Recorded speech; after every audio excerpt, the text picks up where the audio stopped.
The Mexican government has tried to reassure vigilantes in the western state of Michoacan that they are not the target of its security operation. Hundreds of troops have been sent to the area to restore order after groups of vigilantes clashed with members of the Knights Templar drug cartel. Many of the self-defense groups have refused to heed the government's call to lay down arms.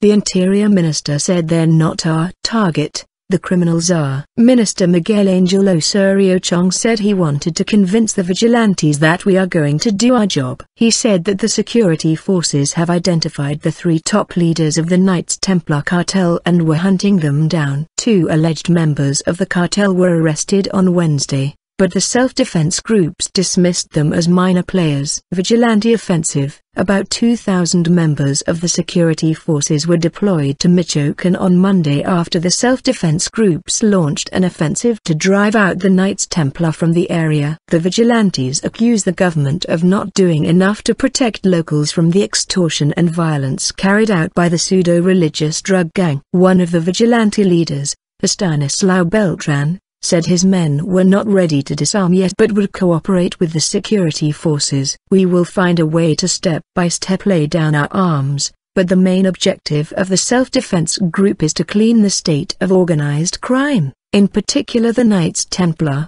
he said. Mr. Beltran said his group would not take control of any new towns, but neither would it relinquish control of those it had already taken. On Wednesday, President Enrique Peña Nieto said the government would make every effort and spend whatever was necessary to restore calm in the state.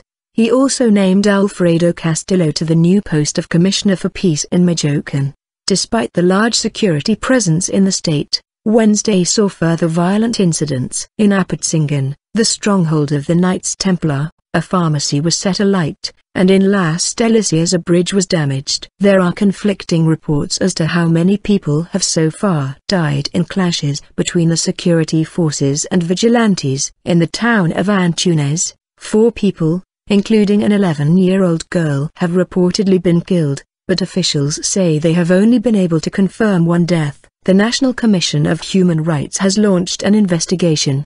The Knights Templar, who claim to protect the local population from attacks from rival gangs, have accused the self-defense groups of siding with the new generation drug cartel based in neighboring Jalisco state. They say the fact that some of the vigilantes are carrying powerful assault weapons shows they are not local farmers but are in the pay of the new generation gang.